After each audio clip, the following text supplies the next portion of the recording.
in Ruth chapter 4, if you'll turn back to Ruth, we're almost finished here in chapter 4, verse 5, just to pick up where we were. It says, then Boaz said, he's talking to his close relative. Remember, Boaz is the kinsman redeemer. He's the relative of Naomi. He's the one that is offering to the closer relative to Naomi the land that Naomi and Ruth inherited from their deceased husbands. That's the conversation. Boaz and a cousin of his, most likely. So Boaz said, on the day that you buy the field from the hand of Naomi, you must also acquire Ruth, the Moabitess, the Gentile, the widow of the deceased, in order, there's a reason why why he's saying he needed to marry Ruth, in order to raise up the name of the deceased on his inheritance, on his family plot of land.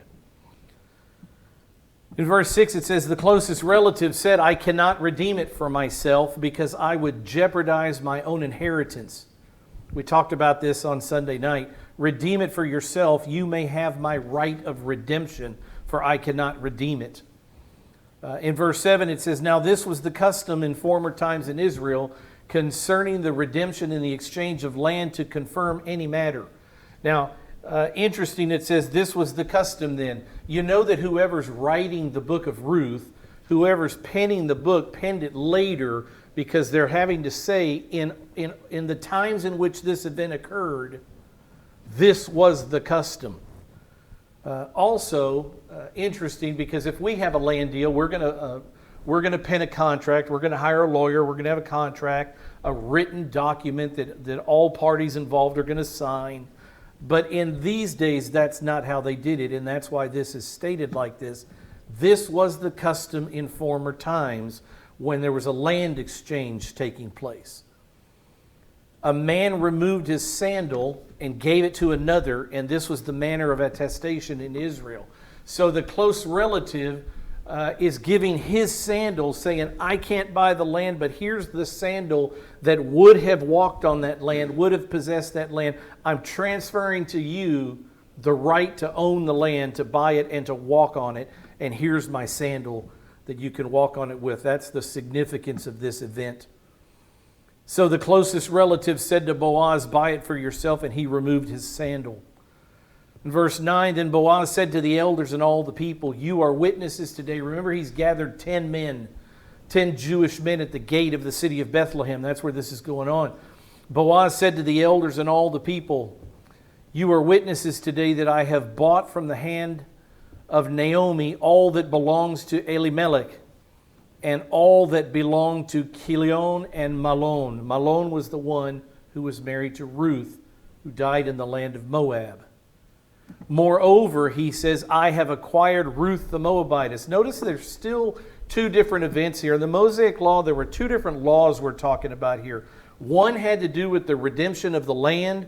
The levirate marriage, the brother marrying a deceased brother's wife to raise children, was a wholly different event, a wholly different part of the land of the Mosaic Law.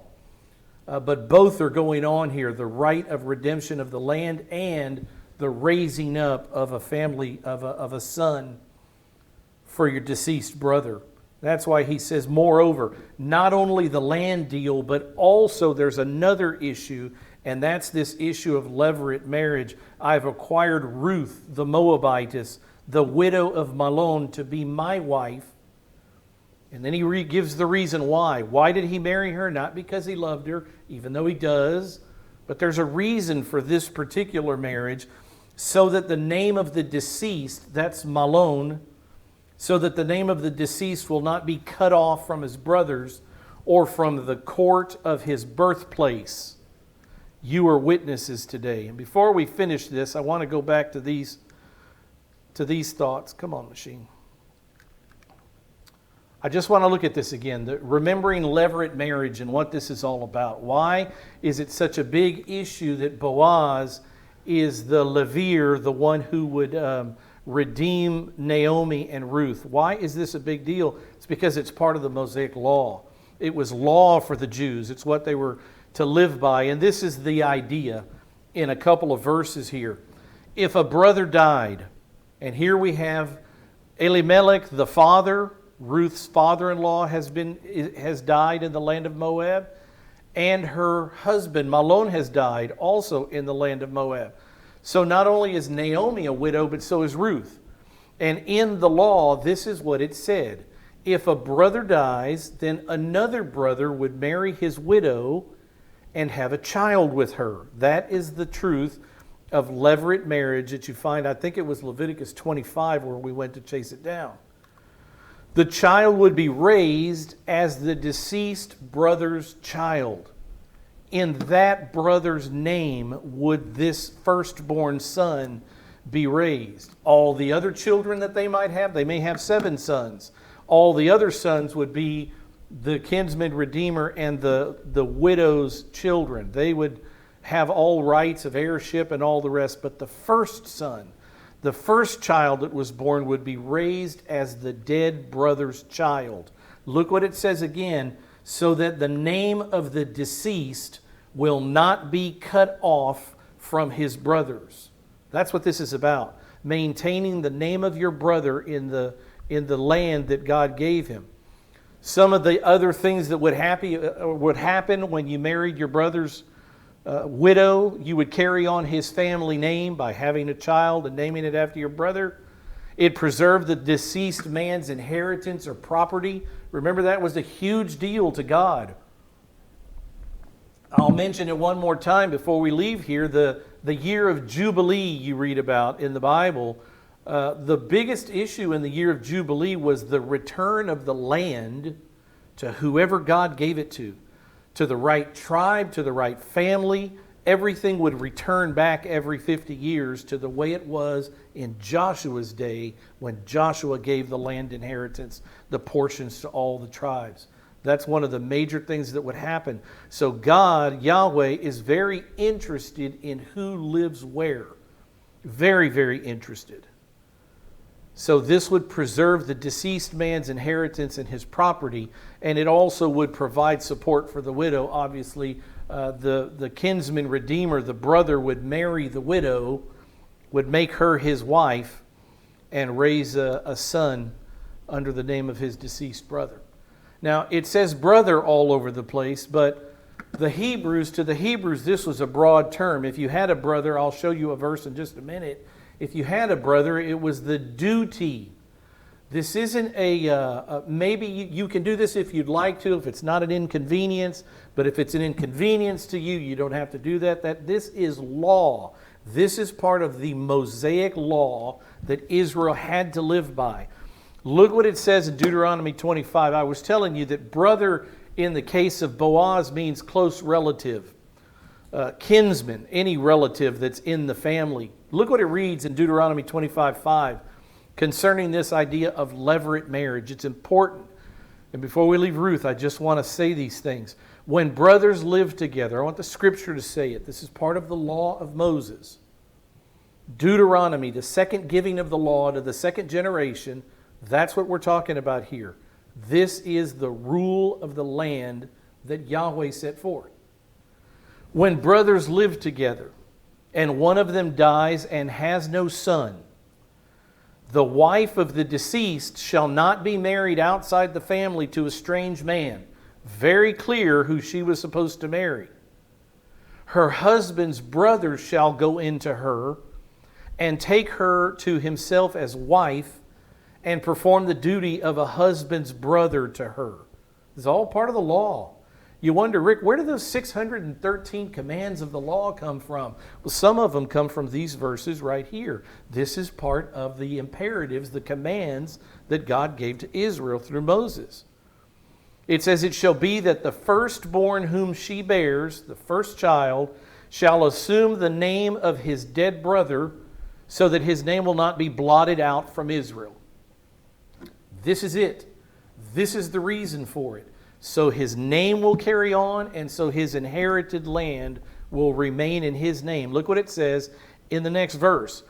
I think it was Caleb who asked me a question. What if he didn't want to do it? I made a big deal last time about the disgrace of this closest relative who says, Boaz, I understand the situation, but I'm not interested. I can't do it because it will harm my own holdings, my own inheritance, my own property, and I'm unwilling to have Ruth as a wife and raise a son. I'm not going to do that. Well, that's what the law said to do. The law also said, if you don't do it, this is the truth. The very next verse, Deuteronomy 25:7. But if the man does not desire to take his brother's wife, then his brother's wife shall go up to the gate. Remember, that's where all business was transacted, at the gate of the cities. The brother's wife shall go up to the gate to the elders and say, my husband's brother refuses to establish a name for his brother in Israel. This was disgraceful. What the closest relative to Naomi and Ruth did was a disgrace, and it was disobedient to the Mosaic law. My husband's brother refuses to establish a name for his brother in Israel. He's not willing to perform the duty of a husband's brother to me. This isn't if you can do it, great. If not, go on to the next brother. That's not how this works.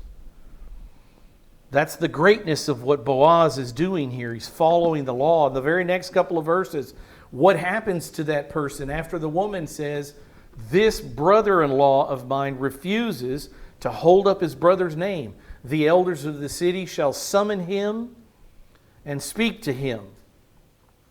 And if he persists and says, I do not desire to take her the way Boaz's closest relative did, there's a consequence. Then his brother's wife shall come to him in the sight of the elders and pull his sandal off his foot. Remember, because part of this is a land deal. Part of this is raising this son in your brother's name so that the inheritance, the property, will stay in his name.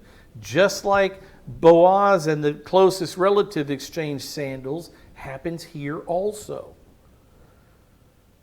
So in the sight of the elders, the woman would pull off her brother-in-law's sandal from his foot and spit in his face. This is disgraceful. If you won't do for your brother, it reminds me of that little question that nagging question that God asked Cain after he killed Abel, and he comes into the garden and he's asking him, where is your brother Cain, or your brother Abel? And remember what question Cain asked? What was the question he asked God? Why would you be asking me about my brother? Am I my brother's keeper? What's the answer to the question? Yes is the answer. Yes, that's exactly who you are. And when you have a deceased brother in Israel, that should mean something to you. And out of respect for your brother and the family, you did what was inconvenient. He pulled a sandal off his foot, spit in his face, and she shall declare to him, the one who's unwilling, thus it is done to the man who does not build up his brother's house. This was disgraceful. So I didn't overplay it on Sunday night. This was part of the law, and this closest relative refused to be part of the law, because remember what his problem was? He said, I would jeopardize my own inheritance. Which is interesting because it's saying I have a name for myself, I have my own property, and if I walk according to the Mosaic law, my name might fade from history. Interesting, isn't it? What did he get? Not named in the book of Ruth, maybe to never be named again. Who knows? But his name has faded. His protection of his name and his inheritance and his property should have been given to God. You protect it. I'll do what you want me to do. But instead he says, no, I'm going to do this my way. And look what happened to him. He's gone from the book. Again, the question, am I my brother's keeper? Absolutely you are. I want to ask one more question. Was levirate marriage actually practiced in Israel? We see it in the law, but do we know of any stories in the Bible where they actually did this? And we do have one striking example in the Scripture. I'm not going to tell the story, we'd be here too long, but in Genesis chapter 38, verse 8, Judah has two sons. 3 sons. He has one son named Er. Onan is his second son, and his third son's name was Shelah. Here I go telling the story.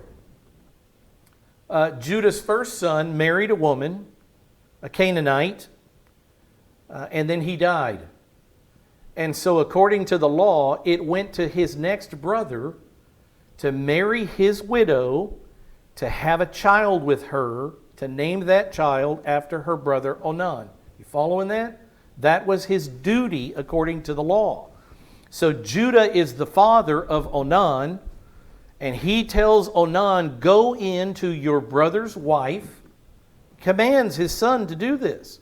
Go into your brother's wife and perform your duty as a brother-in-law to her, and raise up offspring for your brother. And the rest of the story you can read yourself in Genesis chapter 38, verse 8. He was unwilling to get her pregnant, let's say.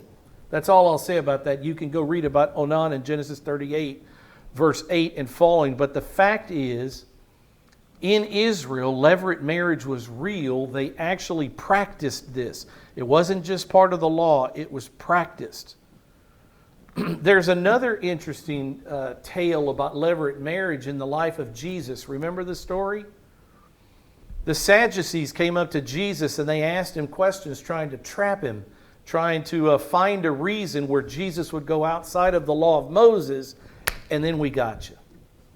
So they asked him the question, if a man dies and has a brother and the widow marries the brother, and then that brother dies and the widow marries the other brother, and then that brother dies and the widow marries another brother. This happened 7 times.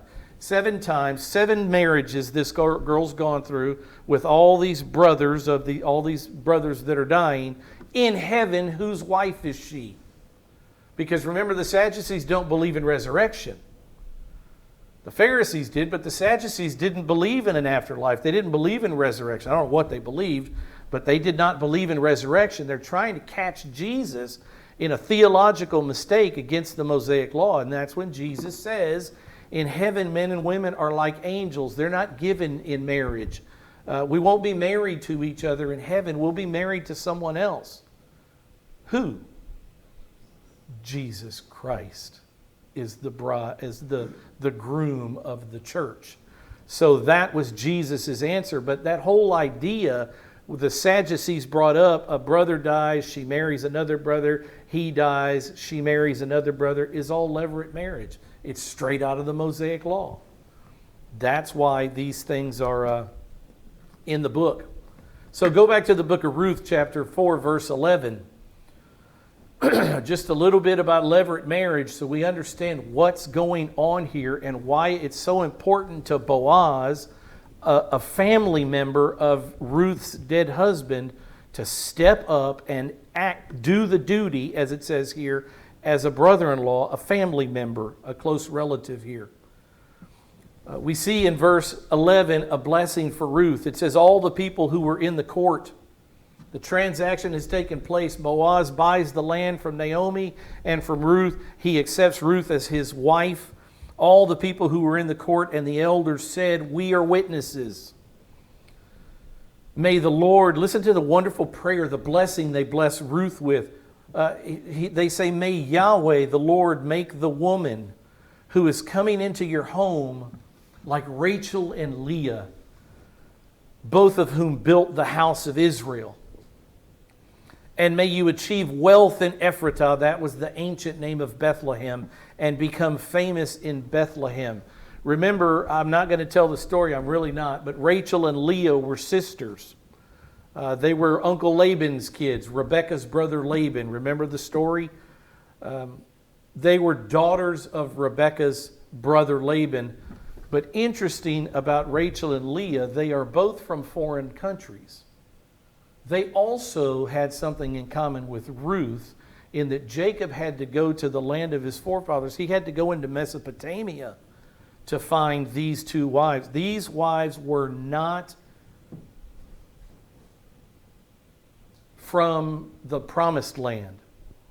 They were foreigners from Mesopotamia, just like Ruth is a foreigner from Moab. Also interesting, that Rachel's name would be spoken first. Why Rachel's name first?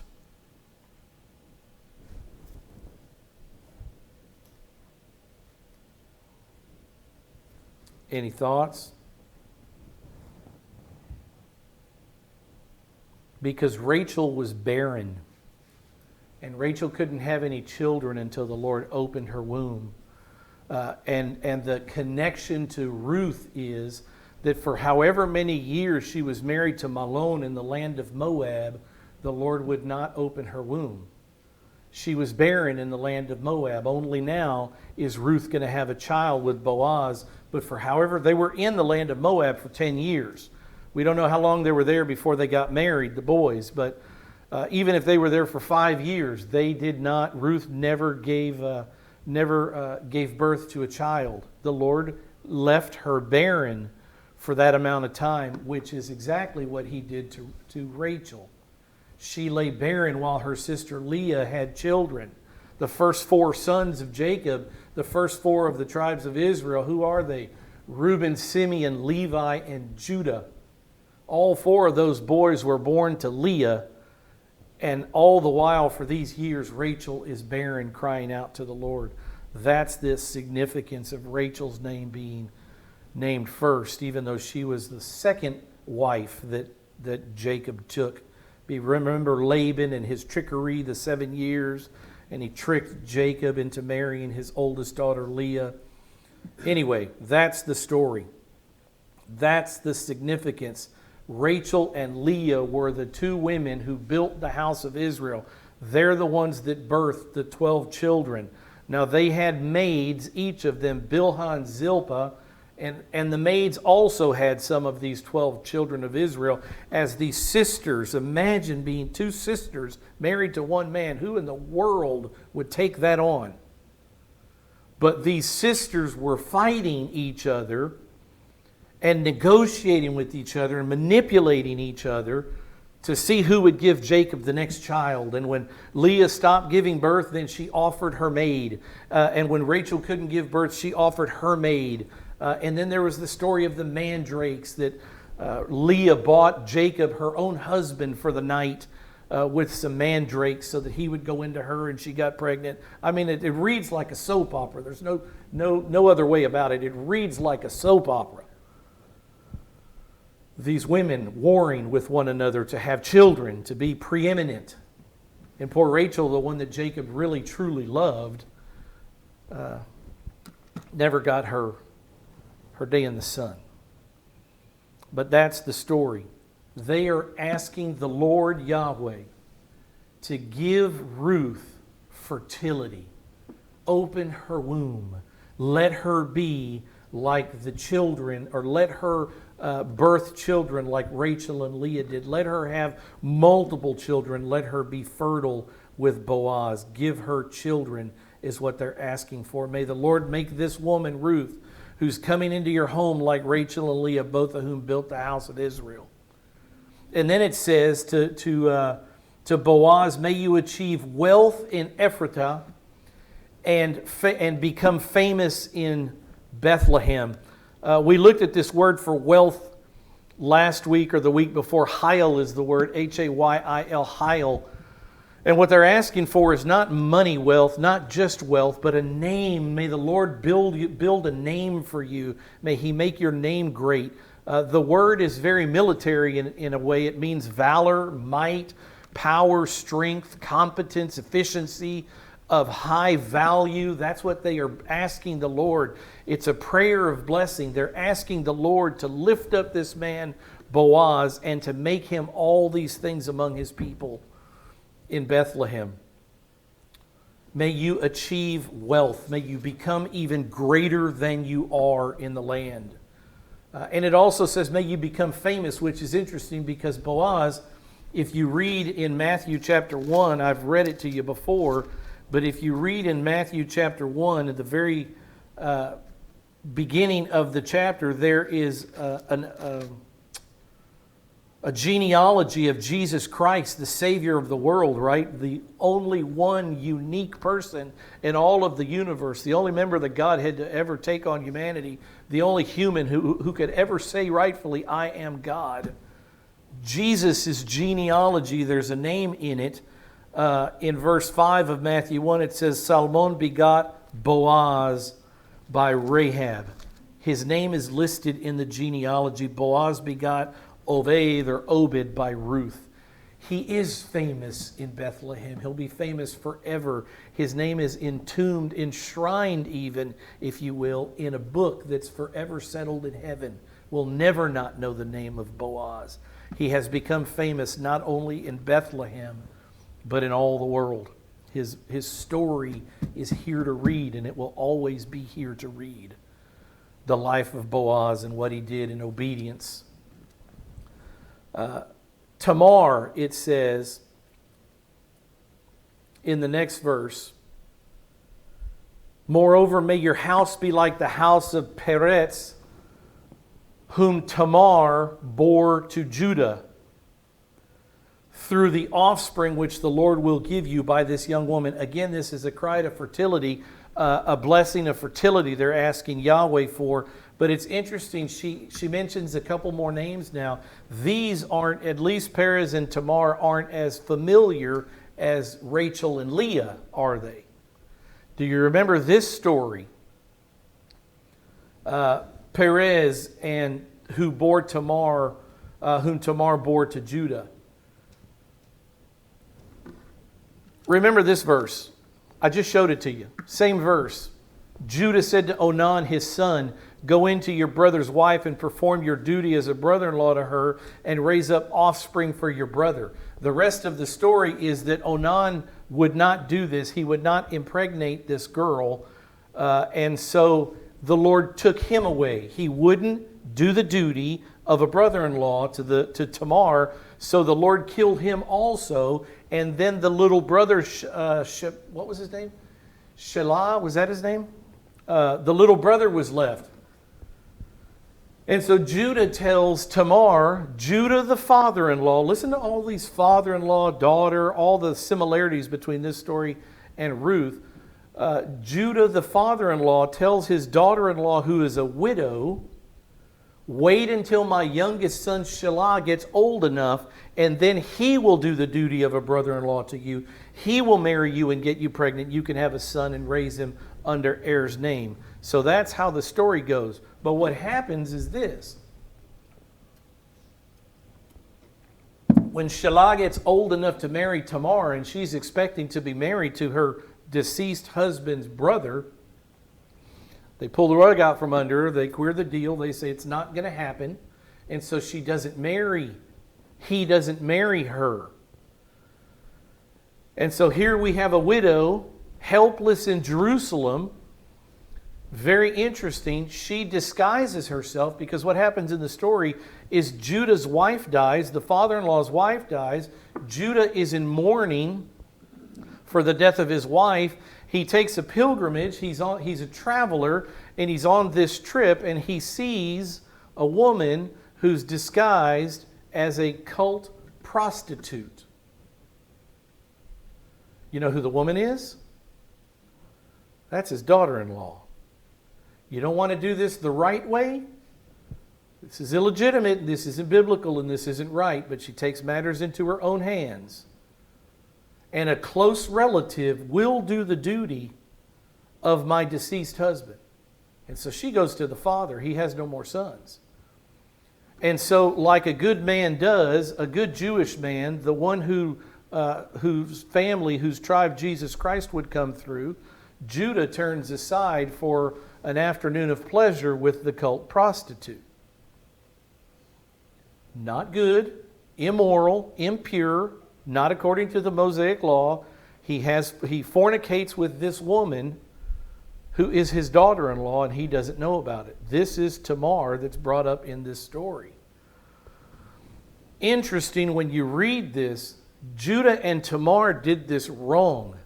The contrast between what they did and what Boaz and Ruth did it, how they did it the right way, levirate marriage in a right way, You can't miss that as you go through these stories. There's a reason these names are brought up. So Tamar is yet another Gentile woman in the story. She's a Canaanite. She's in the family of Jesus Christ. She's in the line of Jesus Christ. Tamar is.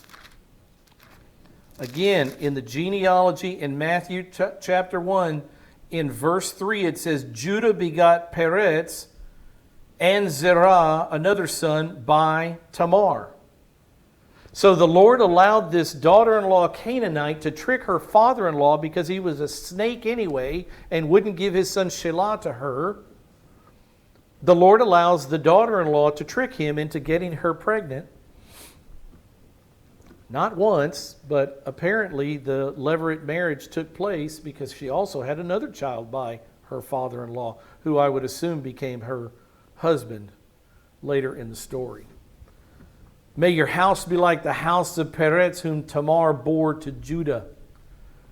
She's a Canaanite, just like Ruth was a Moabite. She's a Gentile that's been brought in to the family tree of Jesus Christ. Astounding truths. There's another part of this story. So as a widow, the levirate marriage, she qualifies for levirate marriage. That's big here. It says here, though, through the offspring, so may your house be like the house of Perez, whom Tamar bore to Judah, through the offspring which the Lord will give you by this young woman. So interesting that in this day and age, they were very clear about, the Jews, the Israelites were very clear about where children came from. Now, I'm not talking about how you make a baby. I'm talking about how a baby is conceived. Who has the power of life in this universe? Who does?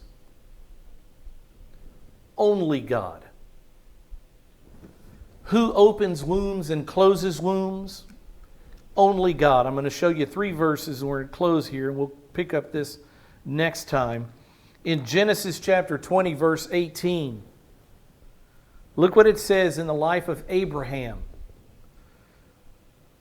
It says, for Yahweh had closed fast all the wombs of the household of Avimelech, because of Sarah, Abraham's wife. This is the story when Abraham tells Sarah, listen, you're a beautiful woman, and I don't want to go into this land with Avimelech, that he will steal you from me, maybe kill me to get to you, my wife. So let's tell him you're my what?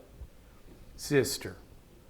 And that's exactly what's going on here. And God has to step in because the foolishness of Abraham, and God closes the wombs of all the women there, including Sarah, so that nothing untoward could happen. Of course, Sarah also the great-great-grandmother of Jesus Christ.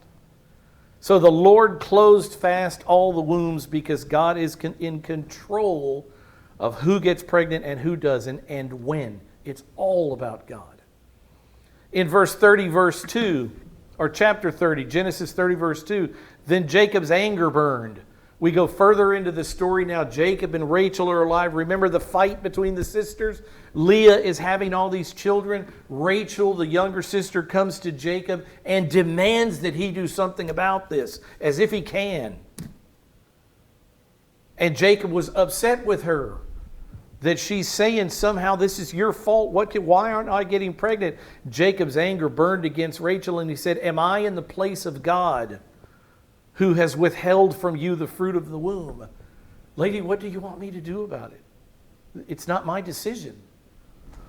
I don't have anything to do with it. I'm not God, and only God controls the womb. Every womb that's ever existed on this planet, God has decided, either by decree or He's allowed women to get pregnant. Look what it says later in the chapter. Then God remembered. We saw one verse about closing the womb of women. We saw another verse where Jacob says, I don't have anything to do with this, Rachel. You got the wrong person. And at the end of the chapter, we see God open the womb, because only God's in control of that. The Jews understood it. Then God remembered Rachel, and God gave heed to her and opened her womb. So the Lord gives the young woman. They are asking God. This is a prayer that Boaz would have offspring that the Lord would give to Ruth. Nobody else does that, only the Lord. So Boaz took Ruth, and she became his wife, and he went into her. And the Lord enabled her to conceive, and she gave birth to a son. A lot in that. We'll pick it up and close this. We really will finish this chapter next time.